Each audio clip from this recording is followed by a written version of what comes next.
Okay, welcome back to week 5 of Americana, Cultural Phenomena in Contemporary American Society. So let's start off today's lesson reviewing our biographical homework assignment on architect Frank Lloyd Wright. This is from his website, franklloydwright.com, The Life of Frank Lloyd Wright. He says, "The mission of an architect is to help people understand how to make life more beautiful, the world a better one for living in, and to give reason, rhyme, and meaning to life. Ask the average citizen to name a famous American architect, and you will bet that their answer will be Frank Lloyd Wright. Wright gained such cultural primacy for good reason. He changed the way we build and live. He designed over 1,000 architectural works of all types, more than half of which were realized. He created some of the most innovative spaces in the United States, with a career that spanned 70 years before he passed on in 1959. Wright's visionary work cemented his place as the American Institute of Architects' greatest American architect of all time. Wright was born in Richland Center, Wisconsin in 1867, the son of William Carey Wright, a preacher and a musician, and Anna Lloyd Jones, a teacher whose large Welsh family had settled the valley near Spring Green, Wisconsin. His early childhood was nomadic as his father traveled from one ministry position to another, Rhode Island, Iowa, Massachusetts, before settling in Madison, Wisconsin in 1878. Usonian. Responding to the financial crisis of 1929 and the ensuing Great Depression that gripped the United States and the rest of the world, Wright began working on affordable housing, which developed into the Usonian house. Wright's Usonians were a simplified approach to residential construction that reflected both economic realities and changing social trends. In the Usonian houses, Wright was offering a simplified but beautiful environment for living that Americans could both afford and enjoy. Wright would continue to design Usonian houses for the rest of his career, with variations reflecting the diverse client budgets.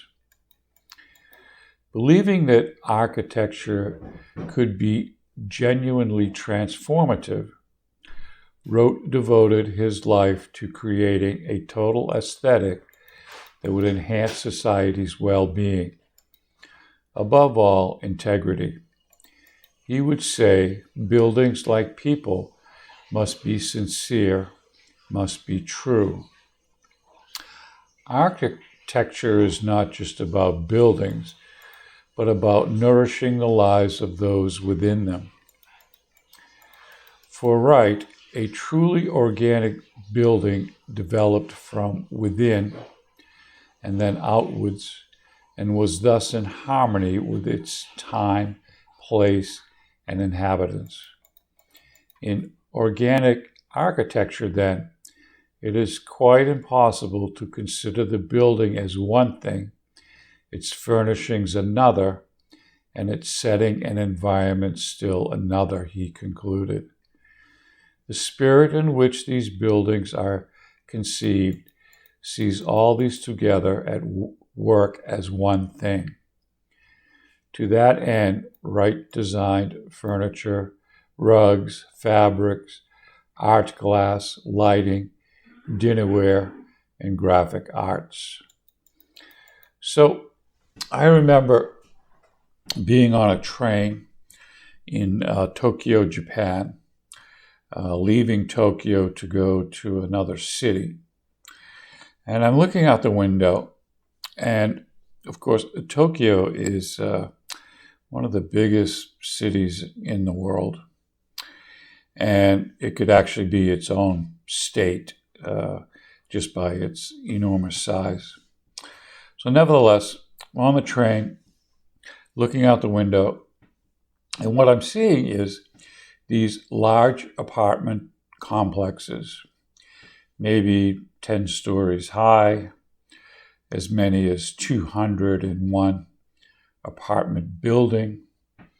And it reminded me, I was saying, this is nothing more than a caveman dwelling, just stacked one on top of another.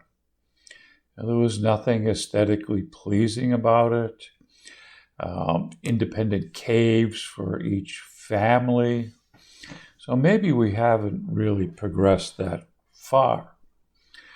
So what Wright was trying to do was to take these kind of rectangular, square box-looking buildings and transform them into the geography and surroundings, kind of blending it into each other. Now, on the other hand, in Japan, the Japanese garden is a beautiful transformation of those ideas. On the one hand, you have a garden with rocks and flowers surrounded by the natural environment. And you couldn't really tell where the garden ended and nature began. It was a perfect blend of those two environments together, one man-made and one nature. So this was kind of the concept that Wright was really trying to look for in his architecture.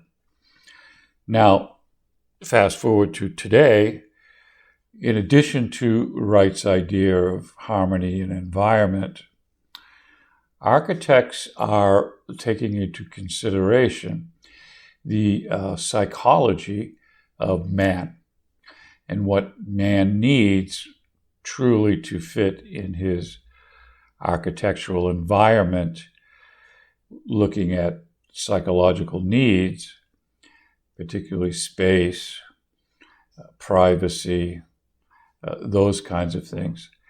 And these are beginning to be more or less incorporated into the architectural design of today.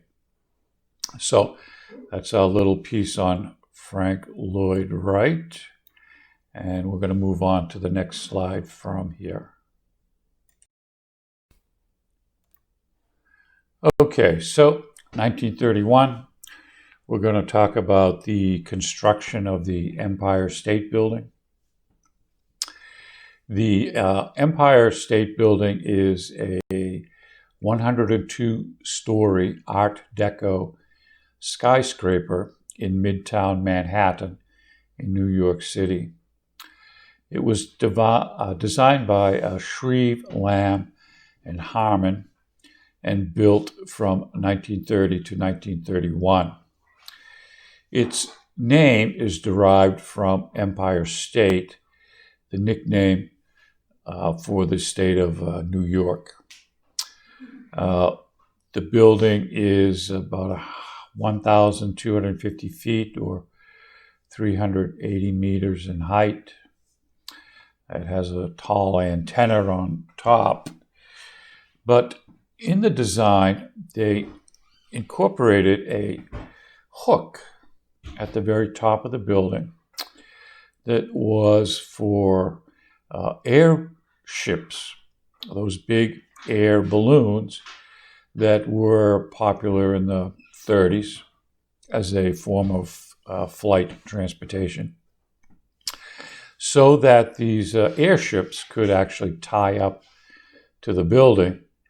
And I'm not sure what they do from that point there, but it was kind of a waylay station for airships. I don't think it was ever really used. The airship industry had a terrible accident, and we stopped all use of airships, although they seem to be coming back into vogue again recently as the safety design has changed. Okay, back to the Empire State Building. Stood as the world's tallest building until the construction of the World Trade Center back in 1970.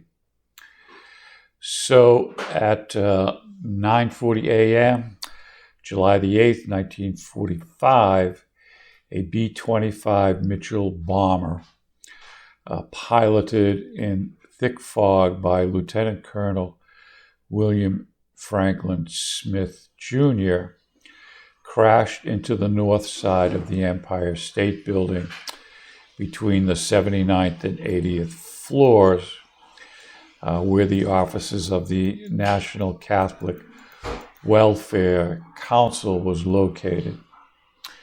One engine completely penetrated the building, landing on the roof of a nearby building where it started a fire that destroyed a penthouse apartment. Despite the damage and loss of life, the building was open for business on many floors 2 days later. As the tallest building in the world and the first one to exceed 100 floors, the Empire State Building immediately became an icon of the city and of the nation.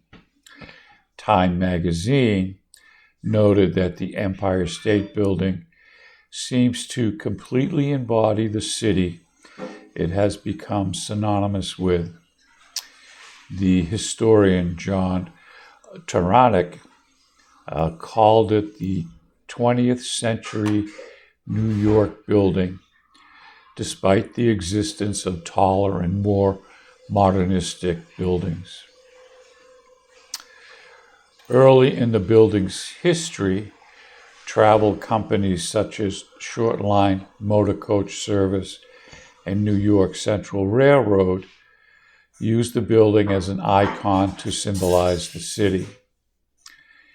After the construction of the first World Trade Center, architect Paul Goldberg noted that the Empire State Building is famous for being tall, but it is good enough to be famous for being good. As an icon in the United States, it was very popular among Americans. In a 2007 survey, the Building Institute of Architects found that the Empire State Building was America's favorite building. The building was originally a symbol of hope in a country devastated by the Depression, as well as a work of accomplishment by newly arrived immigrants. In popular culture, as an icon of New York City, the Empire State Building has featured in various films, books, TV shows, and video games. According to the building's official website, more than 250 movies contain depictions of Empire State Building. In his book about the building, John Tarrant writes that its first documented appearance in popular culture was Swiss Family Manhattan, a 1932 children's story by Christopher Morley. A year later, the film King Kong depicted Kong, a large ape that climbs the Empire State Building, bringing the building into the popular imagination. Later, movies such as An Affair to Remember, Sleepless in Seattle, and Independence Day also featured the building.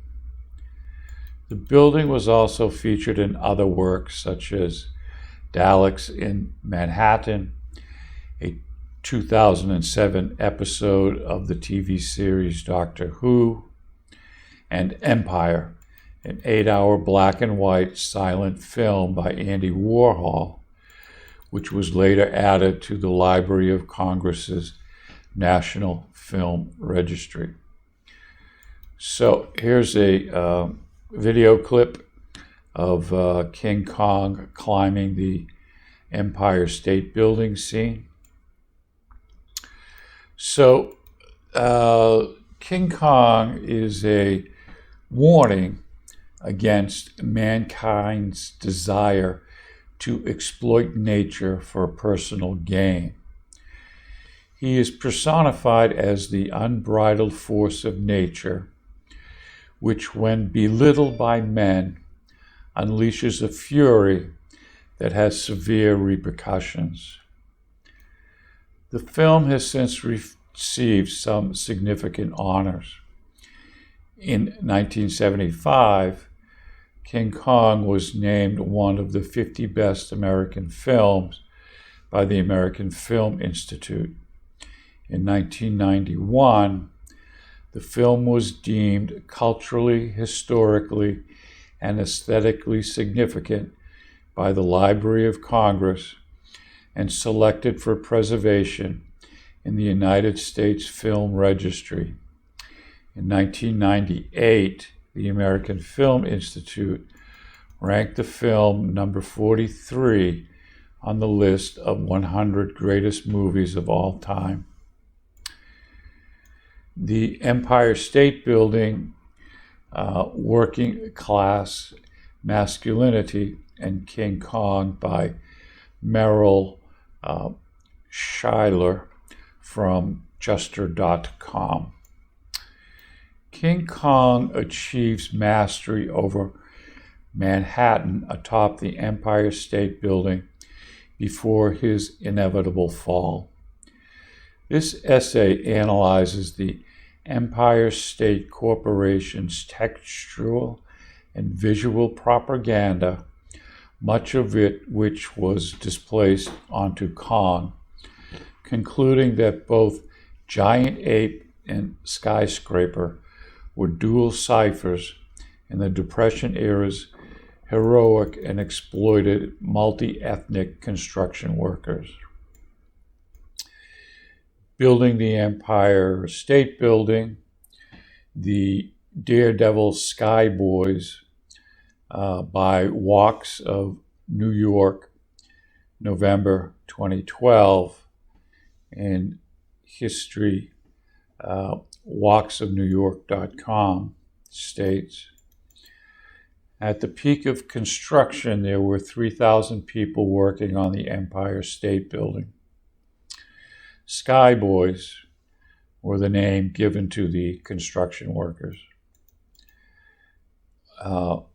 Excavation for the Empire State Building began on January 22nd, 1930, less than 3 months after the Wall Street crash. Given the city's financial straits, jobs on the project were coveted. Most workers were eager, newly arrived European immigrant laborers, plus hundreds of Mohawk workers, iron workers, from a First Nations reservation near Montreal. At the peak, there were about 3,000 men at work on the building, including carpenters, bricklayers, derrick men, elevator installers, electricians, plumbers, heating and ventilation men, trade inspectors, checkers, foremen, and clerks.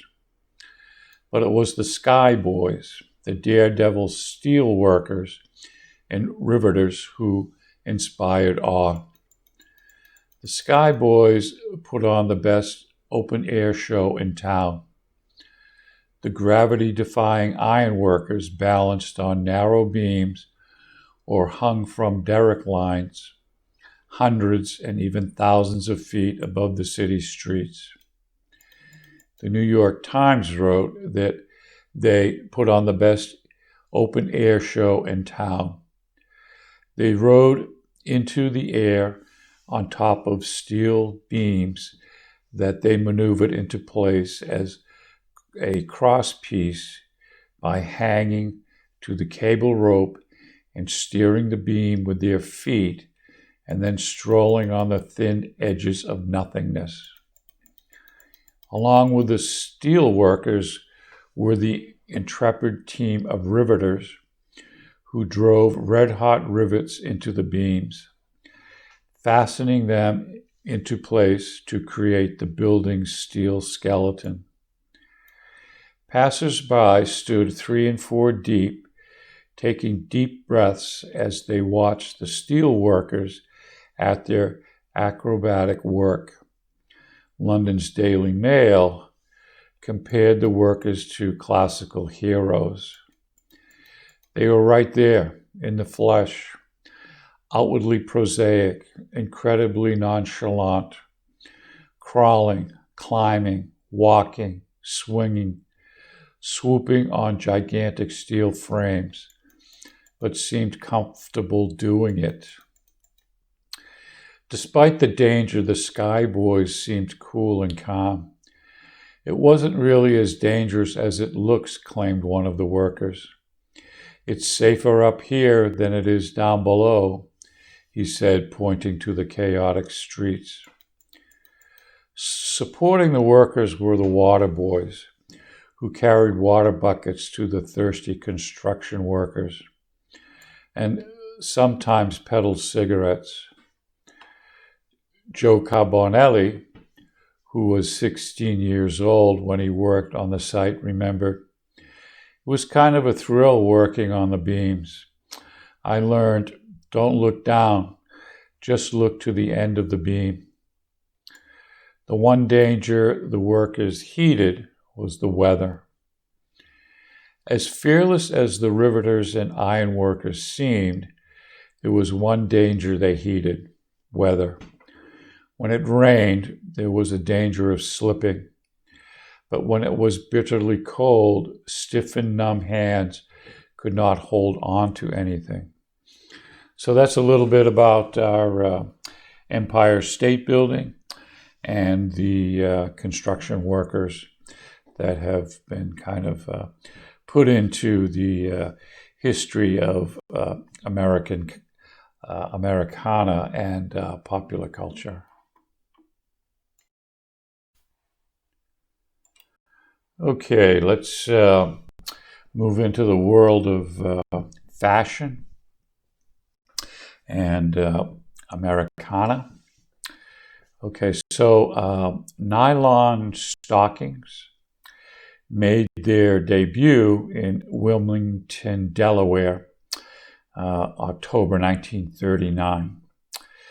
That's because Wallace Hume Carruthers, the chemist who invented the synthetic material, worked for DuPont Company, which is headquartered there. The introduction of nylon in 1939 by chemical company DuPont began a high demand for stockings in the United States, with up to 4 million pairs being purchased in one day. Nylon stockings were cheap, durable, and sheer compared to their cotton and silk counterparts. From Smithsonian Magazine, Stocking Series Part 1, Wartime Rationing and Nylon Riots by Emily Spevek, says, as hemlines rose, DuPont's Wonder fabric was a sensation among women. But during World War II, it was needed for parachutes. American iconic female comedian Phyllis Diller said, "Women want men, career, money, children, friends, luxury, comfort, independence, freedom, respect, love, and cheap stockings that don't run." DuPont's initial sales success in Wilmington was just the beginning of the nylon stocking craze. May 1940, officially known as Nylon Day, 4 million pairs of brown nylons landed on department store shelves throughout the United States at a little over $1 a pair. They sold out within 2 days. Silk stockings, which didn't stretch, were challenging to clean and ripped easily, but had been the standard and were quickly supplanted. This was until the war came. As quickly as nylon stockings found their way into department stores and boutiques, providing women with inexpensive, long-lasting hosiery options, they disappeared.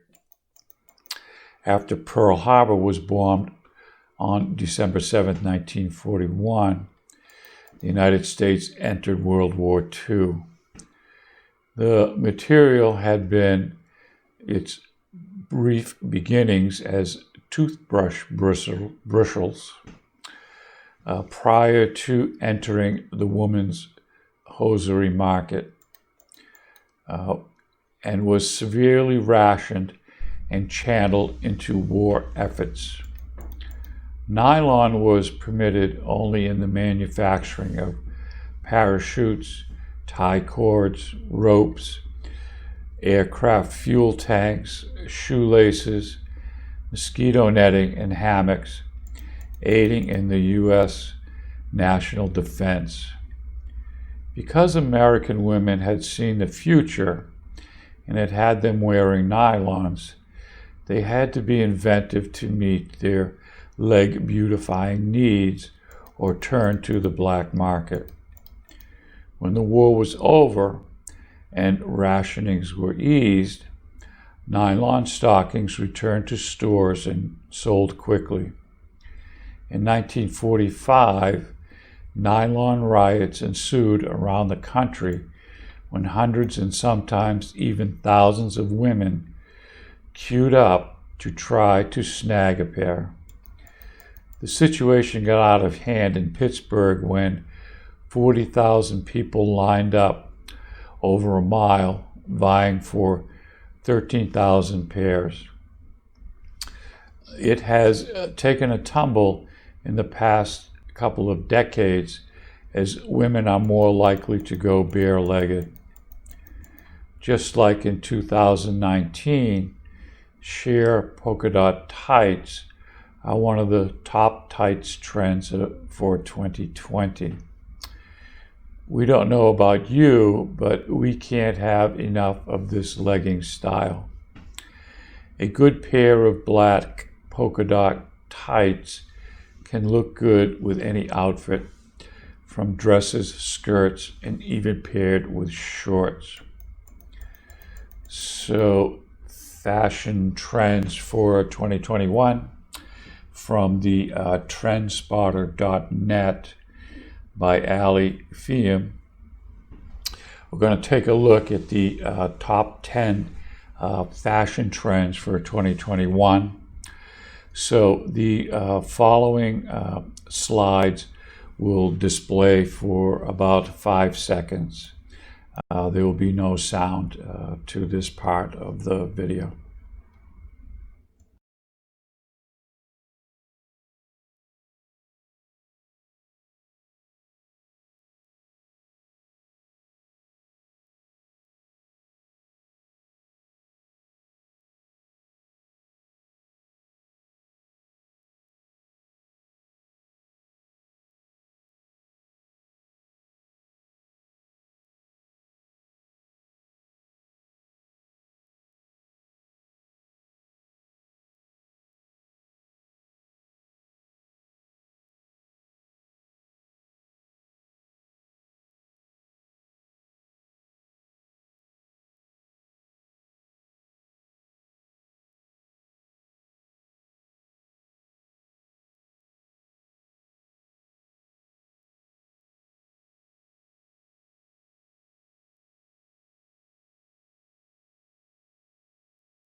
Okay, so let's take a look at the Wizard of Oz. We did talk about this earlier in our American Lit 4 class. But we're going to take a look at this today through the lens of popular culture. So this is from Real Impact, The Wizard of Oz, More Than Just a Movie, by EmmanuelLevy.com, professor, July 7, 2005. Professor Emmanuel Levy says, The Wizard of Oz and Gone with the Wind, both released in 1939, stand together in the popular imagination as the two greatest Hollywood films, one ostensibly for children and the other for adults. However, the influence of Wizard of Oz on three generations of adults who first saw the film as children is far greater than that of Gone with the Wind. In 1990, images from both films came to grace commemorative 50th anniversary postal stamps, while the image of Rhett and Scarlett embracing has come to represent ideals of romantic love in America. The image of Dorothy and friends skipping down the yellow brick road is more complex, containing associations with youth, community, family, and progress. Images and songs from The Wizard of Oz have become such a solid part of American culture. Many cartoonists and advertisers have borrowed the imagery and characters from the film without needing to explain the references to their audience. The film's Yellow Brick Road has reappeared in many contexts, including the cover of Elton John's album Goodbye Yellow Brick Road, which featured the hit song of the same title. Wizard of Oz has an enduring effect on other films, including Under the Rainbow, Wild at Heart, The Wiz, and The Road to Oz. Repeatedly referred to as a film for children of all ages, Wizard of Oz has become a part of growing up in America, where its narrative offers a definition of what growing up in America is all about.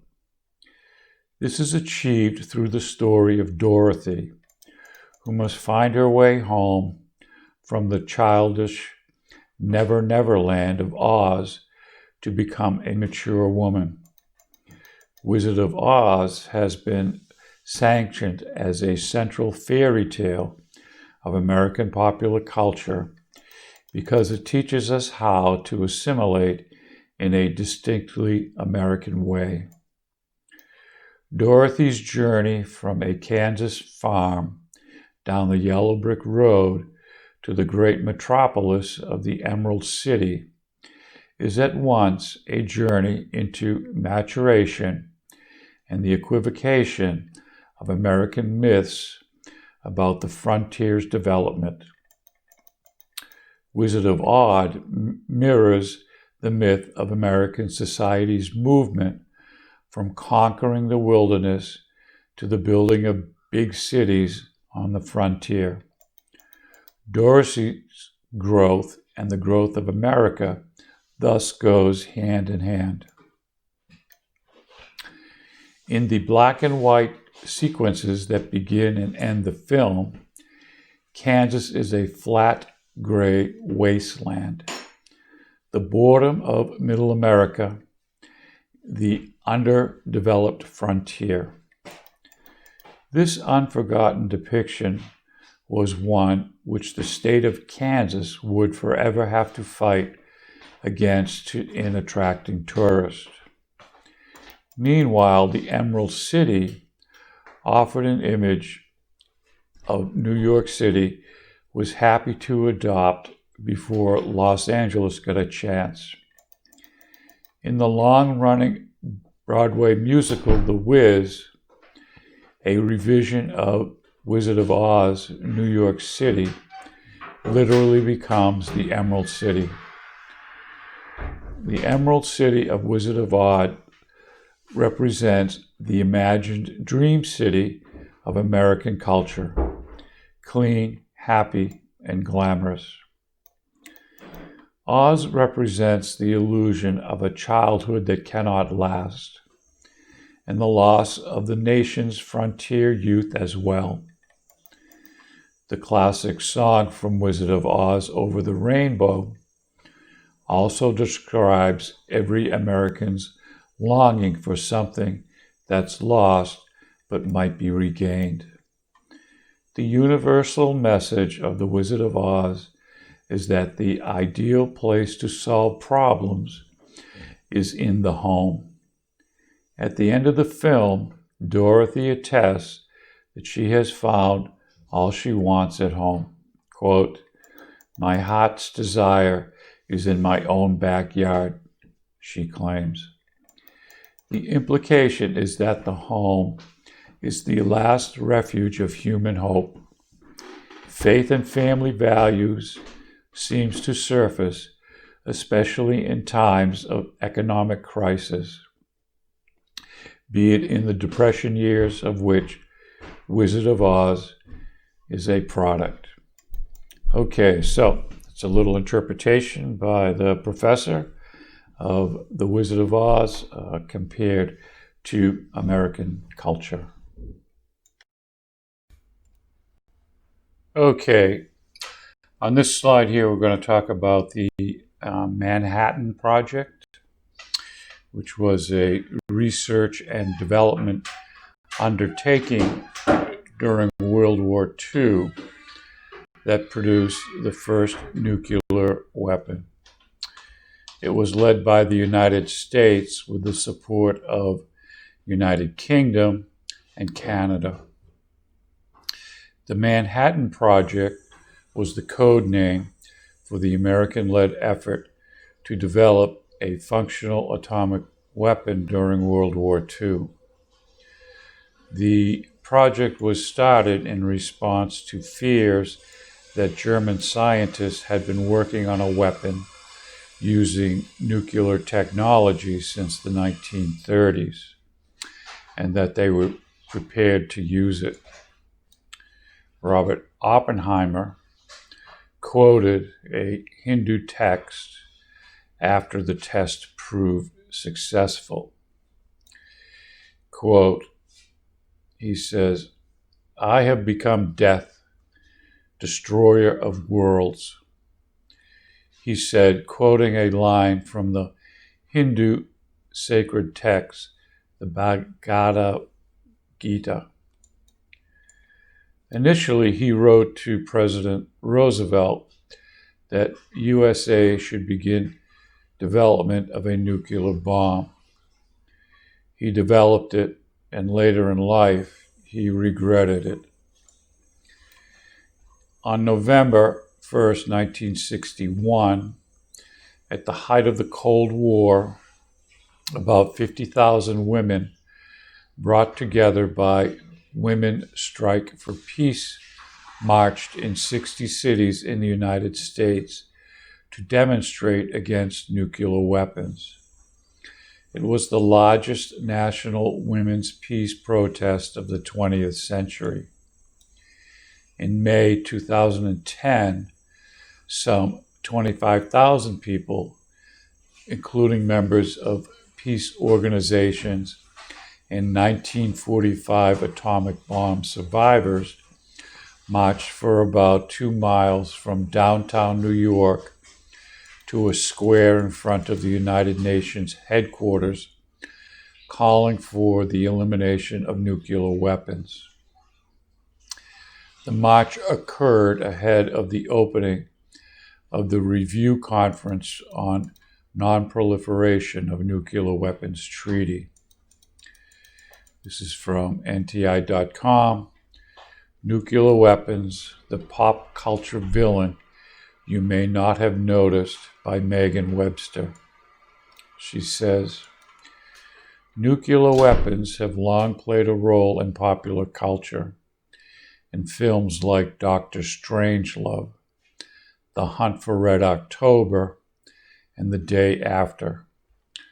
We all rooted for James Bond as he rushed to stave off nuclear catastrophes, and we cringed watching a radiation-fueled Godzilla terrorize Tokyo. But there are many more nuclear references in pop culture sliding right under most people's radar. Did you know, for example, that the desolate wasteland in the Mad Max series is the result of a nuclear apocalypse? Or the rise of 1984's fictional world order followed a supposed nuclear war in the 1950s. Familiar with the song 99 Red Balloons? You might have heard it in the movie Wedding Crashers or Watchmen, or in a scene from Gilmore Girls. The lyrics, originally written in German, describe a military escalation that begins with red helium balloons that have been innocently released into the sky by an anonymous civilian, are registered as a missile by a faulty early warning system. The error results in panic and eventually a nuclear war. In the backstory of the Planet of the Apes, Earth comes to be ruled by apes because of a nuclear war destroyed mankind. Most recently, in the cult favorite TV series Lost, in which survivors of a plane crash are stranded on a remote island for years, it comes to light that a hydrogen bomb named Jughead had been buried on the island in 1954 when it eventually begins to leak radioactive material. Jughead is the name of a real bomb built by the U.S. military. So let's watch a video clip of Nena's 1999 Red Balloons.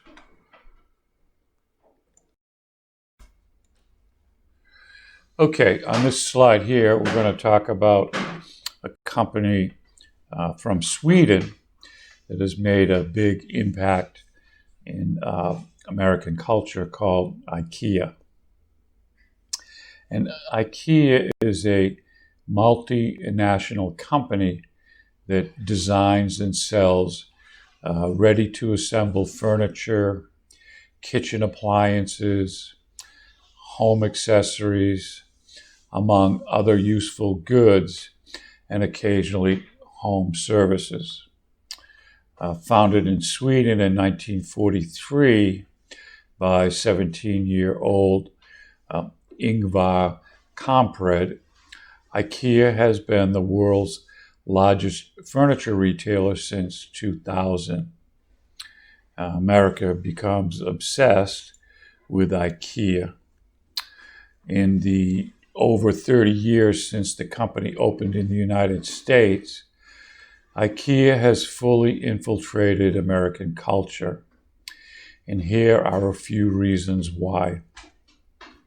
By Thomas Moore Devlin from Babel.com. Whether you love it or hate it, this Swedish company has somehow managed to convince a large portion of the United States to buy its products. We looked into a few reasons that drive the company's success by taking a closer look at some of its most distinctive features. In the past few years, people have published approximately 80 billion books on Haji, the Scandinavian cozy lifestyle craze. So it's pretty clear that Americans have a predilection for that part of the world these days. But when the first Ikea opened in the United States in 1985, it wasn't a given that the store would catch on. The rise of Ikea also happened to correspond with the golden age of Scandinavian design. The general guiding principles of this aesthetic are simplicity, utility, and natural materials. Ikea incorporated these ideas into its products, emulating the style in a more affordable way. Ikea furniture is everywhere. It's inescapable. The impact of their products on our culture is incredible, but often overlooked because of how understated all the furniture is. Even something as inconsequential as the Ikea bags, the big blue totes that cost $1, have established themselves in American high fashion. It's telling that Ikea is especially popular among young people, with the peak age being 24 years old.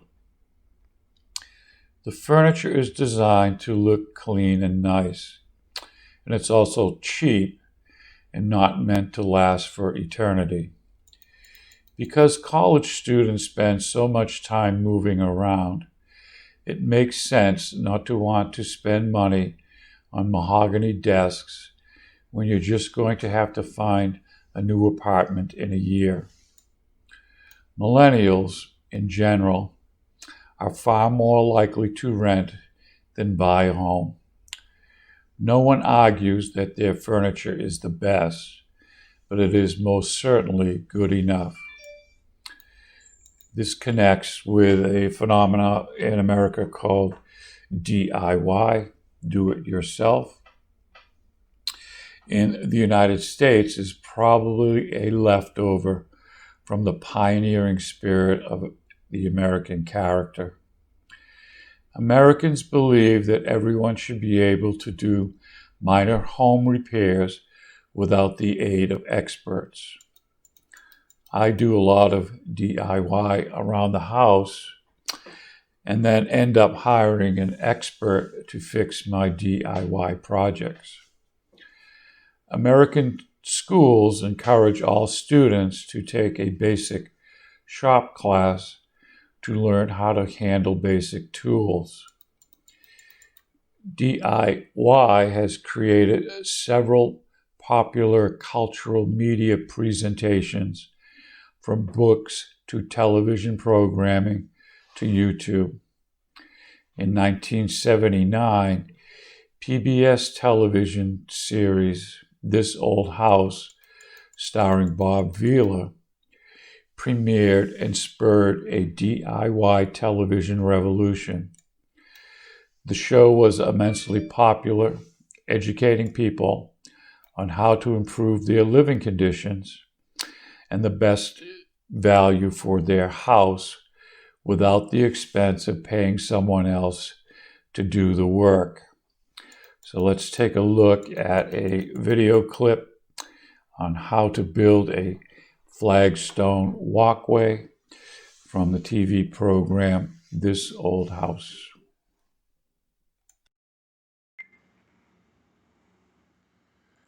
Okay, so in the world of sports, let's talk about Jacky Robinson. Jacky Roosevelt Robinson, born January 31st, 1919, was an American professional baseball player who became the first African American to play in Major League Baseball in the modern era. Robinson broke the baseball color line when he started at first base for the Brooklyn Dodgers, April 15th, 1947. When the Dodgers signed Robinson, they heralded the end of racial segregation in professional baseball that had relegated black players to segregated leagues since the 1880s. Robinson was inducted into the Baseball Hall of Fame in 1962. Robinson's character use of nonviolence led his talent challenged the traditional basis of segregation that had marked many aspects of American life. He influenced the culture of and contributed significantly to the civil rights movement. Robinson was the first black television analyst of Major League Baseball and the first black vice president of a major American corporation, a coffee company named Chock-full of Nuts. In the 1960s, he helped establish the Freedom National Bank, an African-American-owned financial institution based in Harlem, New York City. After his death in 1972, Robinson was awarded the Congressional Gold Medal and the Presidential Medal of Freedom in recognition of his achievements on and off the field. Robinson's major league debut brought an end to approximately 60 years of segregation in professional baseball, known as the baseball color line. After World War II, several other forces were also leading the country toward increased equality for blacks, including their accelerated migration to the North, where their political clout grew, and President Harry Truman's desegregation of the military in 1948. Robinson's breaking of the baseball color line and his professional success symbolized these broader changes and demonstrated that the fight for equality was more than simply a political matter. Civil rights movement leader Martin Luther King Jr. said that he was, quote, a legend and symbol in his own time, and that he challenged the dark skies of intolerance and frustration. According to historian Doris Kearns Goodwin, Robinson's efforts were a monumental step in the civil rights revolution in America. His accomplishments allowed black and white Americans to be more respectful and open to one another and more appreciative of everyone's ability. After World War II, African Americans returning home helped push for civil rights equity. So there's a short video clip on the African American fighter squadron, the Tuskegee Airmen.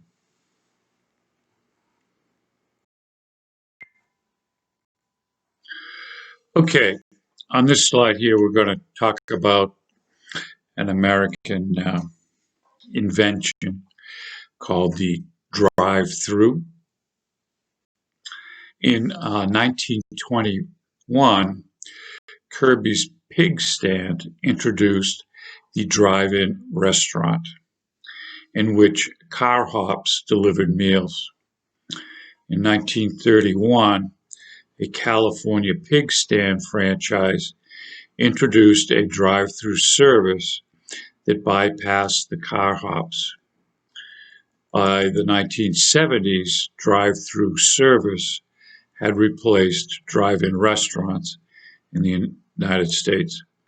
1948, the McDonald brothers introduced the Speedee Service System, which was to become the model for fast food restaurants all over the world. This featured a self-service drive-in where customers walked up to the window to get their own food.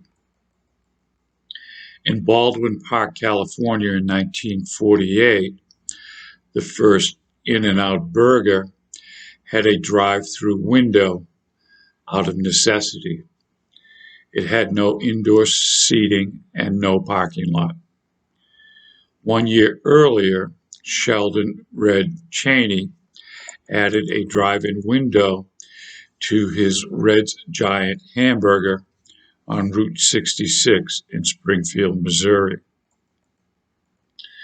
The first McDonald's drive-through was created in 1975 in Sierra Vista, Arizona, at Fort Huachuca, a military installation to serve military members who were not permitted to get out of their cars off post while wearing fatigues. In the United States, drive-thrus accounted for 70% of McDonald's businesses, and the average drive-thru order is fulfilled in 3.5 minutes. Outside of the U.S., McDonald's drive-thru are variously known as McAuto, McDrive, and Automac. Other forms of drive-thru as a result of this model. Today we now have drive-thru banking, drive-thru grocery shopping, alcoholic beverages at a drive-thru liquor store called the beer-thru or a cruise-thru. A beer-thru in the United States eastern mid-Atlantic coast, or a pony keg in certain areas, generally illegal in the Northeast and West, but still there are places where you can drive through to buy your beer. The post office. Post office services at a drive-through mailbox. The ubiquitous coffee shop, Dunkin' Donuts, Starbucks, created the drive-through for a coffee shop. Dairy products at a drive-through dairy store. Ice cream. Now today you can go to a CVS or a Walgreens and get your prescriptions at a drive-through pharmacy. Two weird ones are a marriage, primarily a special drive-through marriage chapels in Las Vegas where you can get married in your car at a drive-through church. A funeral home where mourners can drive by, view, and make offerings to the remains of their loved ones through the window. Pennsylvania State Representative Kevin Murphy installed a drive-through window designed to speed constituent services. And we had photo processing at a photomat. And there is even a ski-through McDonald's called McSki in a ski resort in Sweden in 1996. In 2020, drive-through testing facilities were set up in many countries to test passengers infected with COVID-19, the first being in South Korea. Okay, so that's a little quick bit on drive-thrus. Okay, so what does the future look like with these drive-in fast food restaurants? They're really falling out of style these days for a number of reasons, but mostly younger consumers want a better, healthier, nutritional product. So this comes from business.com, and they talk about changing fast food products. American consumers are showing a growing interest in healthy fast food. Healthy chains are more affordable than current grab-and-go restaurants are popping up. Traditional fast food giants are changing their menus to keep up with shifting consumer preferences. As more American consumers demand that their fast food incorporate more low-calorie ingredients and fresh produce, a new crop of healthy food chains are popping up around the country. These rising companies offer nutritious dishes that are just as affordable, convenient, and tasty as the food served at chains like McDonald's and Taco Bell. Founded in 2013, Salad and Go is a drive-through chain that sells salads for about $6. Its soups, smoothies, and breakfast all cost around $4. The chain has grown to encompass 10 locations in Arizona and plans to launch 9 more in Arizona and another state by the end of next year. 83% of Americans say traditional fast food isn't healthy enough. Salad and Go, in a recent survey, over 75% of respondents reported they had healthy eating habits, and 83% said that typical fast food menus didn't offer enough healthy choices. In 2014 survey found that 73% of people between the ages of 22 and 37, they are more likely to buy local food. In the past decade, healthy grab-and-go chains like Sweet Green, Dig In, and By Chloe have launched to appeal to those consumer preferences. Such purveyors specialize in locally sourced, often organic food that has fewer calories than most traditional fast food items and features more vegetables. But on average, their dishes still cost twice as much as those sold at places like McDonald's and KFC. This healthy trend is forcing legacy brands to change their menus. Traditional companies, of course, taking notice of this shift, in late 2016, top executives from Pepsi Company and Campbell Soup Company told Fortune magazine that cleaner food is not just a trend, but a movement. Legacy fast food chains are making big changes to keep up. In the last 4 years, Taco Bell has pledged to cut artificial ingredients and use cage-free eggs and has introduced a lower calorie menu. McDonald's has worked with dietitians, started sourcing antibiotic-free chicken, and added more salads to its menu. And another big thing coming out now is the vegetarian burger.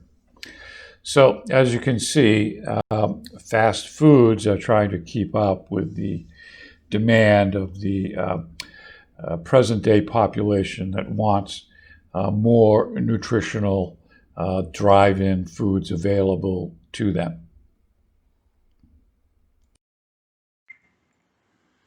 Okay, so our next is called the Diners Club Card.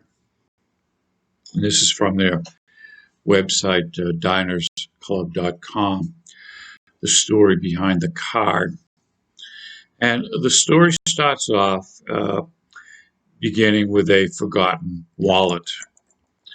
So in 1949, businessman Frank McNamara forgot his wallet while dining out at a New York City restaurant. It was an embarrassment he resolved never to face again. Luckily, his wife rescued him and paid the tab. February 1950, McNamara returned to Major's Cabin Grill with his partner Ralph Schneider. When the bill arrived, McNamara paid with a small cardboard card known today as Diners Club Card. This event was hailed as the First Supper, paving the way to the world's first multi-purpose charge card. So McNamara goes to the restaurant. He's embarrassed. He doesn't have the money. His wife bails him out. He comes up with the idea that night to have a prepaid card. So he goes back to that restaurant, talks with the owner, and says, hey, can I create this little card that has so much money in it, and I can pay for my meals here using this card? And the idea took off, and as you will see, this is the birth of what is known today as the credit card system. So in its first year of business, Diners Club grew to 10,000 members from New York City's business elite, with 28 restaurants and 2 hotels prepared to accept monthly billing in respect of this select clientele. In the 1950s, Diner Club led the way in credit card innovation by introducing a travel insurance policy. The cardboard card turned plastic in the 1960s and bewitched Audrey Hepburn in the classic film Breakfast at Tiffany's. In the 1970s, Diners Club launched its first range of corporate cards, and 1 decade later lived up to its reputation as the pioneer of the industry and introduced the Club Rewards card. On December 1931, 2009, BMO Financial Group acquired the Diners Club North American franchise. This agreement gives BMO Financial Group exclusive rights to issue Diners Club cards to corporate and personal clients in the U.S. and Canada. This led to the credit card we all have and need to purchase everything from groceries to hotels and air travel. This card eventually leads to the development of the ATM. Here's a list of some weird things that were paid for with a credit card.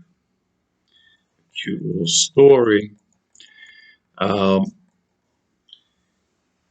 Deb Brown, a Memphis healthcare aide, comes from a close-knit family. So when her half-sister is arrested for stealing credit cards, making over $20,000 in fraudulent charges, Brown doesn't hesitate to help. She rallied loved ones to post bail to spring her sister from jail. Unfortunately, they were only able to come up with a fraction of the required $2,000. She says, quote, "I put $1,500 on my card to get her out," says Brown.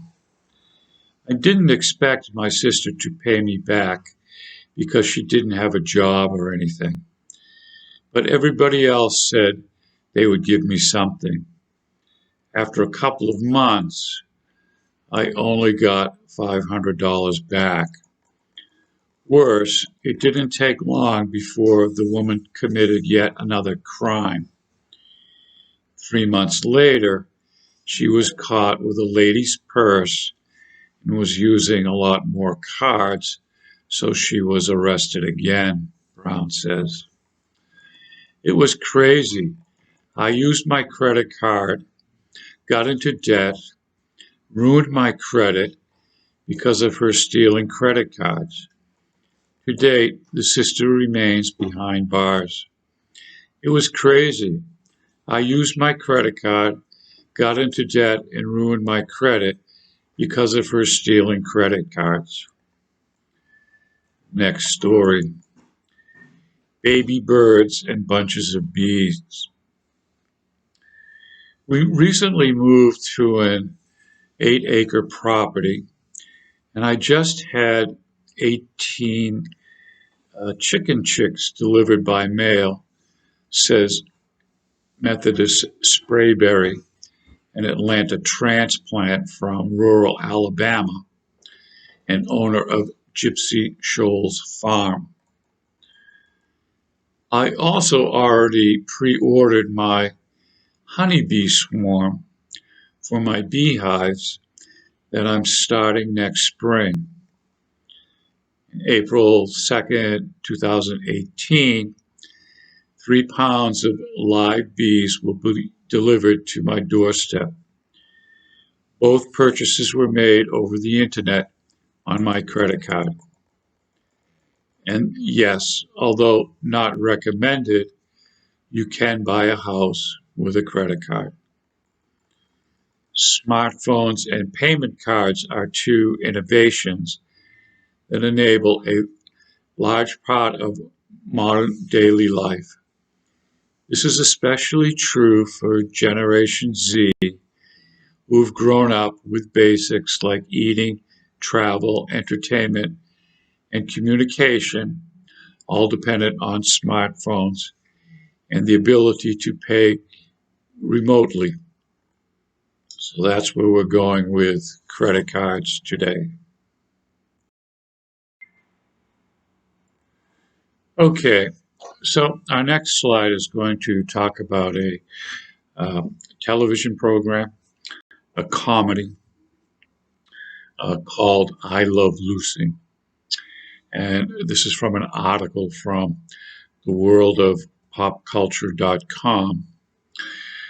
I Love Lucy, one of pop culture's most iconic shows by CLARKE, 2020.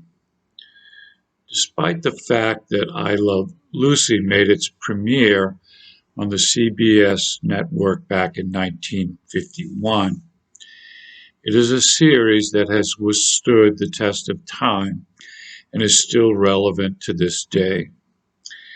The black and white comedic television sitcom starred Lucille Ball, Desi Arnaz, Vivian Vance, and William Frawley, and ran from October 15, 1951 to May 6, 1957. You can still catch reruns of I Love Lucy almost any time thanks to on-demand and streaming TV services. During its run, I Love Lucy won 5 Emmy Awards and multiple nominations.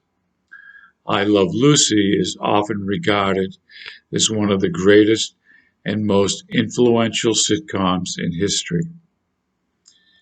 The laughter from the audience was completely authentic. and garnered much positive praise from the network, as it was much more realistic than previously used canned laughter tracks used by other sitcoms. In fact, the laughter was so authentic that the studio actually recorded it, and that laughter was used as a track for a variety of other television programming. I Love Lucy was one of the very first comedy sitcoms to tackle star Lucille Ball's real pregnancy and her husband, star and co-producer Desi Arnaz. Her pregnancy played out in real time in front of the audience. However, at the time, the actual word pregnant could not be spoken on the airwaves. The series used the word expecting to describe Ball's pregnancy. Once her son, Desi Arnaz Jr., was born, audiences were able to watch him grow up before their very own eyes as he appeared on the show with his parents. So during the space exploration launches to the moon, people called up the TV stations and complained that the moonshot landings were interrupting their daily dose of I Love Lucy. So this program became a national hit in its day, and is still watched in reruns and series even to the present time. And it's, basically the situation comedy of two people living in an apartment and their neighbors, and Lucy gets into all kinds of trouble and her husband is forever bailing her out.